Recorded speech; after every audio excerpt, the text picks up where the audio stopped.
하나님께서 오늘 예배 가운데 주시는 은총의 말씀은 신약성경 사도행전 2장의 말씀입니다. 2장 14절로부터 21절, 36절로부터 47절의 말씀입니다. 나누어서 사도행전 2장의 말씀을 읽겠습니다. 베드로가 11사도와 함께 서서 소리를 높여 이르되 유대인들과 예루살렘에 사는 모든 사람들아, 이 일을 너희로 알게 할 것이니 내 말에 귀를 기울이라. 내가 제 전심이 너희 생각과 같이 이 사람들이 취한 것이 아니라 이는 곧 선지자 요엘을 통하여 말씀하신 것이니 일러스되 하나님이 말씀하시기를 말세 내가 내 영을 모든 육체에 부어주리니 너희의 자녀들은 예언할 것이요 너희의 젊은이들은 환상을 보고 너희의 늙은이들은 꿈을 꾸리라.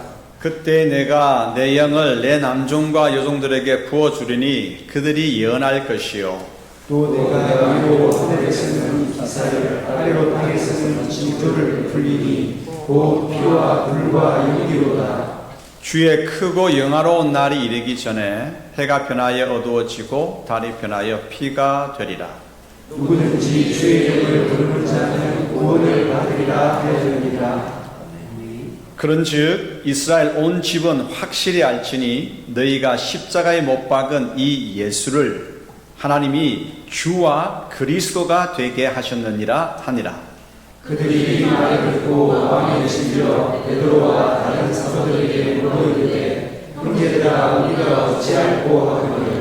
베드로가 이르되 너희가 회개하여 각각 예수 그리스도의 이름으로 세례를 받고 죄 사함을 받으라. 그리하면 성령의 선물을 받으리니 이 약속은 너희와 너희 자녀와 모든 영대 사람 곧 주 우리 하나님이 얼마든지 부르시는 자들에게 하신 것이라 하고 또 여러 말로 확증하며 권하여 이르되 너희가 이 패역한 세대에서 구원을 받으라 하니 이 말을 들은 사람들은 설레하는데 이날의 신도의 수가 3천이나 더하더라. 그들이 사도의 가르침을 받아 서로 교제하고 떡을 떼며 오로지 기도하기를 힘쓰니라. 사람마다 기도하는데 사도들로 말미암아 기사와 표적이 많이 나타나니 믿는 사람이 다 함께 있어 모든 물건을 서로 통용하고 또 재산과 소유를 받아 각 사람의 필요를 따라 나눠주며 날마다 마음을 같이하여 성전에 모이기를 힘쓰고 집에서 떡을 떼며 기쁨과 순전한 마음으로 음식을 먹고 하나님을 찬미하며 또 온 백성에게 칭송을 받으니 주께서 구원받는 사람을 날마다 더하게 하시니라. 아멘. 오늘 우리가 읽은 성경 본문은 베드로가 이제 유월절을 맞아서 모여든 모든 유대인들을 향해서 한 설교죠. 근데 지금 베드로를 비롯한 11사도들이 소리 높여서 전하고 있다. 이야기하고 있습니다. 소리 높여서. 무엇을 그렇게 소리 높여서 전하고자 하는 뜨거움이 그 마음이 있었을까요? 무엇을 전하길래? 오늘 여기에 한번 초점을 맞추고자 합니다.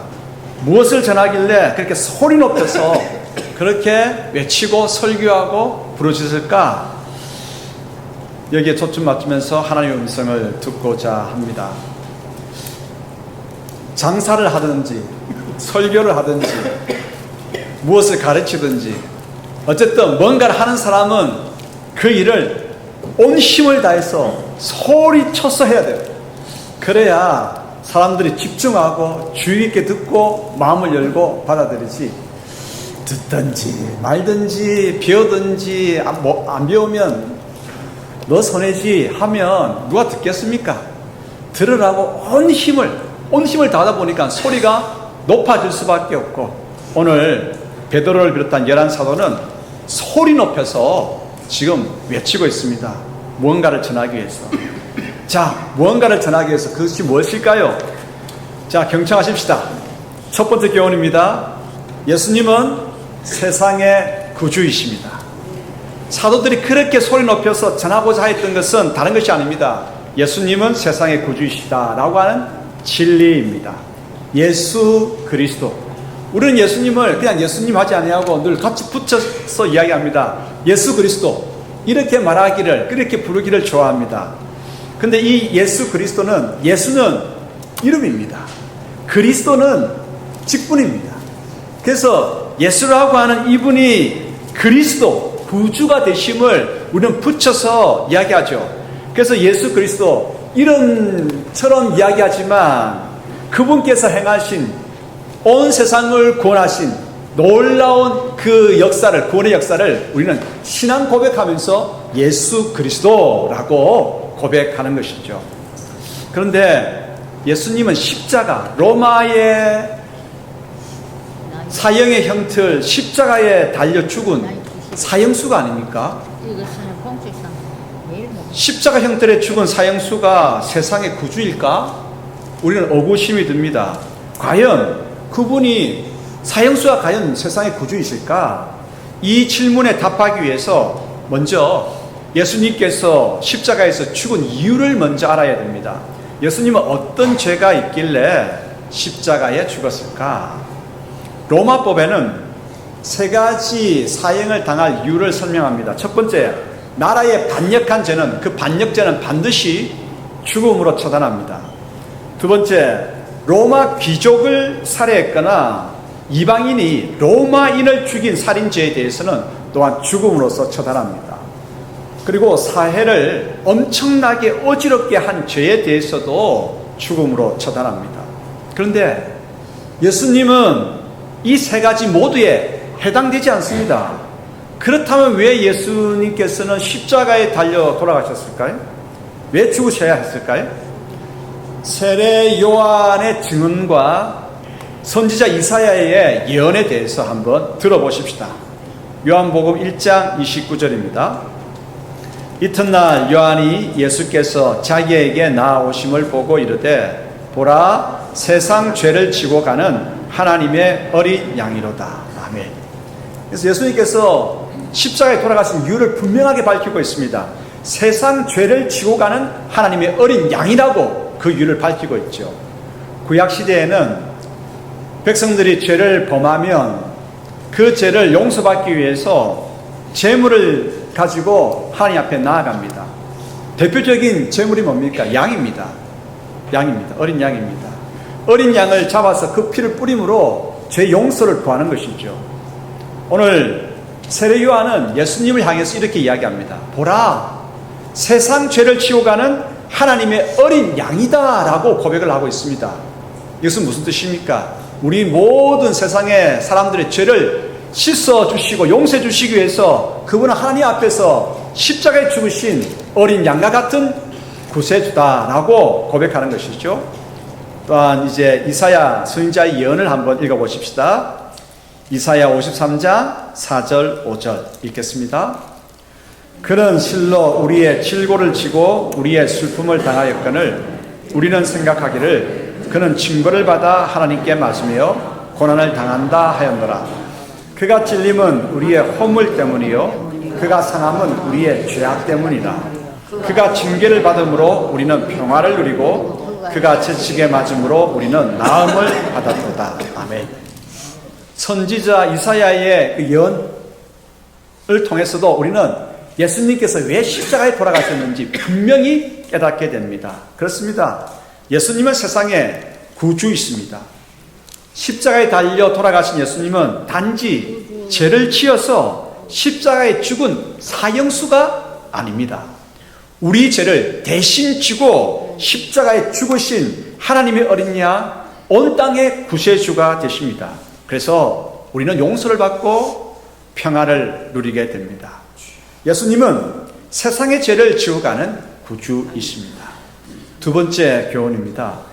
예수님은 우리에게 구원을 베풀어 주십니다.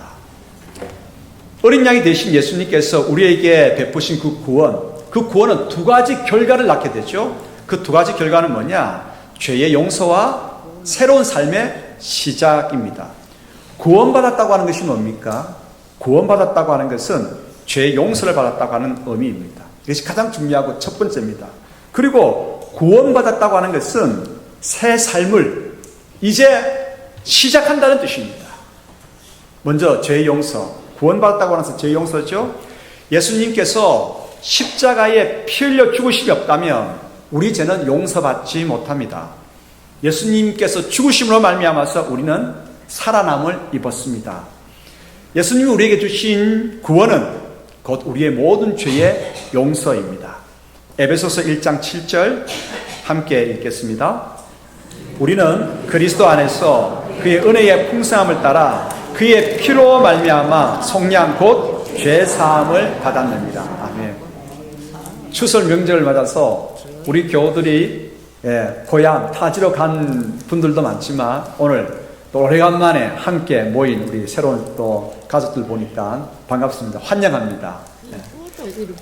추석 명절을 맞아서 우리가 함께 모였을 때 여러분 분명하게 우리 가정이 우리 각자 식구들이 새겨야 할 것이 있습니다. 그건 뭡니까? 예수님은 우리의 구주라고 하는 사실입니다. 이 구주 대신 예수님께서 우리에게 죄의 용서를 가져오셨고 그리고 새 삶을 시작하게 하신다라고 하는 것을 다시 새기자, 결단하자, 그런 추석 명절이 다 되시기를 축복합니다. 이제 예수님은 우리에게 구원을 베풀어 주시는데 구원의 이 의미는 죄 용서뿐만 아니라 이제 죄 용서를 받았기 때문에 새로운 삶이 시작되는 것입니다. 구원받은 성도는 죄에 찌든 옛 삶에 계속 머무르지 않습니다. 왜요? 왜 그렇습니까?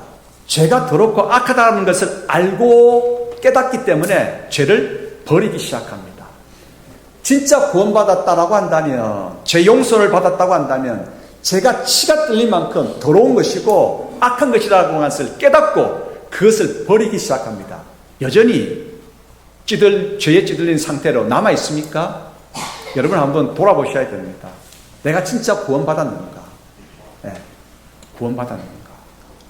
구원받은 성도의 구원받은 모습은 뭐냐? 새로운 삶의 시작입니다. 우리는 로마서를 통해서 계속해서 들어왔던 한 가지 단어가 있습니다. 그 단어가 뭡니까? 통각이라고 하는 단어입니다. 통각, 통증을, 아픔을 아는 감각입니다. 아픔을 모른다? 그러면 구원받은 게 아닙니다. 구원받은 백성에게 찾아오는 첫 번째 은혜가 아픔입니다. 아픔을 느낄 줄 아는 이 통각입니다.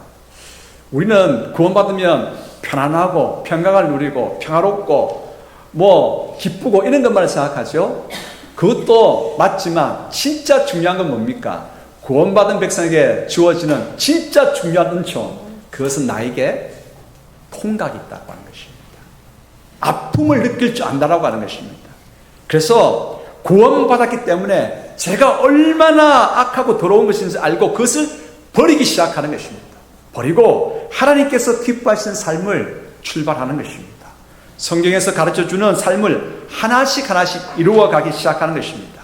한마디로 하나님께서 기뻐하시는 선한 일을 행하기 시작하는 겁니다. 에베소서 2장 10절 읽겠습니다.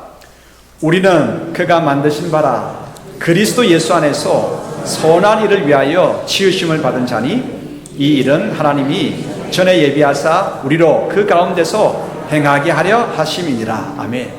그리스도 안에서 구원받은 백성은 선한 일을 위해서 살아간다 말씀하고 있습니다. 자, 그러면 예수님은 우리에게 구원을 베풀어 주셨습니다. 정리하십시다. 죄 용서를 받았습니다. 죄 용서 받았습니까? 그렇다면 새로운 삶의 출발을 지금 우리는 시작하고 있습니다. 자, 세 번째 교훈입니다. 그러면 새로운 삶의 시작, 어떤 삶일까요? 어떤 삶일까요? 새로운 삶의 모습은 어떤 것일까요? 오늘 우리가 읽은 사도행전에는 구원받은 성도들이 행하는 새로운 삶의 모습을 보여주는데 세 가지로 정리할 수 있겠습니다. 첫 번째는 나누는 삶입니다. 사도행전 2장 44절 45절 다시 읽겠습니다. 믿는 사람이 다 함께 있어 모든 물건을 서로 통용하고 또 재산과 소유를 팔아 각 사람의 필요를 따라 나눠주며. 아멘. 예수님은 자기 목숨도 우리 모두를 위해서 내어주셨습니다. 생명까지도 죄인은 우리가 구원을 얻도록 내어주셨습니다. 그렇다고 한다면 예수님 덕택에 우리가 구원받은 백성이라고 한다면 나도 나의 것을 움켜쥐지만 말고 이웃을 위해서 나누어 줘야 되겠죠. 예수님을 닮아가는 삶. 크리스찬이라고 하는 말의 뜻이 뭐냐면 크리스찬, 그리스도를 닮아가는 사람이 크리스찬입니다. 이해되시겠죠? 닮지도 않으면서 크리스찬이라고 한다고요? 그러면 그런 사람들을 가리켜서 뭐라고 합니까? 무늬만 크리스찬. 그냥 무늬만 크리스찬 되면 안 되죠. 예? 온 힘을 다해서 주님을 닮아가도록 하십시다. 싸움과 전쟁이 왜 일어납니까? 내 것을 나누지 않기 때문입니다. 어느 한 나라는 목화솜이 많이 납니다. 또 다른 나라는 쌀이 많이 생산됩니다. 그러면 이 두 나라는 어떻게 하면 좋을까요? 예? 서로 나누면 됩니다. 예, 목화가 많이 나니까 나눠주고 쌀이 많이 나니까 나눠주고 그러면 서로 평화롭게 지낼 수 있습니다. 구원받은 사람은 서로 자신의 것을 나누어야 합니다. 그런데 나누지도 않고 남의 것을 빼앗으려고 하니까 어떻게 됩니까? 싸움과 전쟁이 일어나죠. 구원받은 성도는 그 삶의 새로운 삶이 시작되는데 첫 번째 모습이 뭡니까? 나누는 삶입니다. 자, 이제 결심하십시다. 나누면서 살아가겠다. 자, 그럼 옆에 있는 분들하고 이렇게 서로 격려하고 인사하십시다. 나누는 삶은 아름답습니다. 예, 나누는 삶은 아름답습니다. 두 번째 어떤 모습일까? 그것은 환대하는 삶입니다. 환대라고 하는 뜻은 환영하는 것입니다. 반갑게 맞아주고 대접하는 것입니다. 아주 후하게 이게 대접하는 것이죠. 그것이 환대입니다. 기독교는 어떤 공동체냐? 환대하는 공동체입니다. 누가 오든지 간에 환대해 주어야 합니다. 아니 너 우리 집에 왜 왔어? 이렇게 톡 쏘면 될까요? 안 될까요? 뭐 너무 쉬운 걸 물으니까 참 우리 수준을 뭘로 보고 이렇게 하시는 것 같아요. 그죠? 어서 와. 잘 왔어. 그렇게 환영해주고 반겨 맞아주면서 정성껏 대접해줘야 되겠죠. 냉장고 털면 많이 나옵니다. 좋은 것 내어서 정성껏 대접해야 됩니다. 그러면 이런 말도 할 수가 있겠습니다. 목사님, 내 먹을 것도 없는데요? 지금부터 제가 비결을 하나 알려드리겠습니다. 여러분 평생 동안 여러분의 냉장고가 비어지지 않을 비결을 하나 알려드리겠습니다. 여러분의 주머니가 항상 그냥 툭 튀어나올 정도로 찰 비결을 알려드리겠습니다. 그건 뭐냐? 찾아오는 사람들을 환대하십시오. 환대하십시오. 하나님의 약속입니다. 대접하고 반갑게 환영해주고 정숙하게 대접하는 그 사람에게 나는 너의 쓸 것을 대접할 것을 채울 것이라고 약속해 주셨습니다. 그렇게 하시기를 바랍니다. 손대접하기를 즐거워하는 문현중앙교회 우리 모든 성도들이 되기를 소원합니다. 우리 로마서를 배웠습니다. 로마서는 구원 얻는 교리를 알려주죠. 1장부터 11장까지 12장부터 16장까지는 구원받은 백성은 그러면 어떻게 살 것인가 12장부터 나오고 있습니다. 12장 앞부분에 구원받은 백성이 행해야 할 삶에 대해서 윤리에 대해서 나오는데 제일 앞부분에 뭐를 강조하느냐? 손대접하기를 힘쓰라 라고 말씀하고 있습니다. 로마서 12장 13절 읽겠습니다. 성도들의 쓸 것을 공급하며 손대접하기를 힘쓰라. 그렇게 하십시다. 다시 사도행전 2장 46절 읽겠습니다. 날마다 마음을 같이하여 성전에 모이기를 힘쓰고 집에서 떡을 떼며 기쁨과 순전한 마음으로 음식을 먹고 내 것을 지금 내어가지고 함께 먹는 것이 기쁨으로 하는 것입니다. 환대하는 것입니다. 환대하는 삶, 구원받은 백성이 이루어가야 할 삶이죠. 자, 옆에 있는 분들하고 다시 한번 또 이렇게 인사하십시다. 환대하는 삶은 모두를 웃게 합니다. 이번 추석 명절 많이 웃게 되는 일이 있기를 축복합니다. 이제 세 번째, 그러면 구원받은 성도는 어떤 삶을, 어떤 모습을 가져야 되는가? 정직한 삶을 살아가야 합니다. 사도행전 2장 40절 읽어볼까요? 또 여러 말로 확증하며 권하여 이르되 너희가 이 패역한 세대에서 구원을 받으라 하니 패역하다, 무슨 뜻일까요? 쉽게 이야기하자면 폐역하다, 비뚤어졌다라고 하는 것입니다. 왜 비뚤어졌을까요? 참말이 아닌 거짓말을 하고 바른 행동이 아닌 그릇된 행동을 하기 때문에 비뚤어진 것입니다. 폐역한 세대가 되고 말았습니다. 지금은 거짓말을 참말처럼 하고 그 거짓말이 넘쳐나니까 사실 무엇을 믿어야 될지 모를 그런 세상이 되고 말았습니다. 자신의 이득을 위해서는 사회의 기반 자료인 통계와 사실을 조작하는 세상이 되고 말았습니다. 그러면 비뚤어진 세대에서 구원받은 성도는 어떻게 살아야 할까요? 정직한 삶을 살아야 합니다. 말도 정직해야 됩니다. 행동도 바르게 해야 됩니다. 이럴 때 세상 사람들은 정직한 교회를 칭찬합니다. 정직한 사람들, 성도를 칭송합니다.